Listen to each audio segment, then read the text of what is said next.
Good morning সবাইকে। আবারও চলে এসেছি তোমাদের সাথে একটা নতুন মিনি ব্লগ নিয়ে। আজকে তো সারাদিনটাই খুব বৃষ্টি বৃষ্টি ওয়েদার ছিল, মানে খুব ভালো লাগছিল। তাই ভাবলাম আজকে লেবু জল না খেয়ে একটু গ্রিন টি বানিয়ে খাই, যেটা বাবা এনে দিয়েছিল। অনেকদিন থেকে খাওয়া হচ্ছিল না, তাই ভাবলাম আজকেই খাওয়া যাক। আর দেখো কালারটা কত সুন্দর এসেছে না, আমার তো খুব বেশ ভালো লাগছে। কিন্তু টেস্টের কথাটা আর বললাম না, তোমরা আমার মুখের রিয়াকশন দেখে বুঝতে পেরে যাবে আমার টেস্টটা কেমন লেগেছে, মানে কত ভালো লেগেছে। তো সেটা আর বললাম না।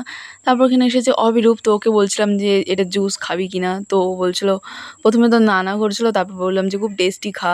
তো ও জানি না খেয়ে কি বুঝতে পেরেছে, তো ওর তো খুব ভালো লেগেছে, জানি না কেন ভালো লেগেছে, ও তো খেয়ে নাচতেছিল। পরে আরও খাইয়ে দিয়েছিলাম, তো ওর ভালো লেগেছে, জানি না কী খায় ও ভগবান জানে।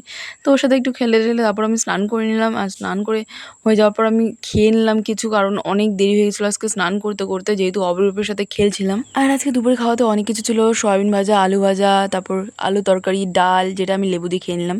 আর খাওয়া দাওয়া করার পরে আমি একটু স্কিন কেয়ার করে নিচ্ছি। আর স্কিন কেয়ার তেমন কিছুই না, শুধু ক্রিম, ভেজলিন আর একটু এখানে বডি লোশন লাগিয়ে নিলাম, যেটা আমি নাইকা থেকে কিনেছি। তোমাদের কারো লিঙ্ক লাগলে অবশ্যই কমেন্ট করতে পারো, কারণ বেশ ভালো এটা।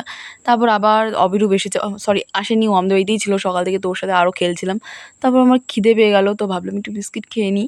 তো এখন বিস্কিট খাচ্ছি। আর জানো তো বৃষ্টির দিন হলেই না চুলগুলো কেমন জানি হয়ে যায়, তো ভালো লাগছিলো না, তাই ভাবলাম চুলগুলো বেঁধে নিই। আর আমি মানে চুল বাঁধার মধ্যে এই বিনিটাই পারি, তো এটাই করলাম। আর কমেন্ট করে জানিও কেমন লাগছে আমাকে, আমার তো বেশ ভালো লাগে এই বিডিটা করতে। তারপর দিয়ে দিলাম আমি এখানে একটু লিপ বাম, যেটা না দিলে আমার হয় না, কারণ ঠোঁটগুলো একদমই শুকিয়ে যায় এটা না ইউজ করলে। তারপরে নিয়ে নিলাম আমি এখানে একটা আপেল, কারণ আমার কিছু না কিছু সারাদিন খেতে ইচ্ছেই করে। তো আর আপেলটা এত মিষ্টি ছিল, মানে আমি ভাবতে পারিনি ছোটো ছোটো আপেলগুলো এত টেস্টি হবে।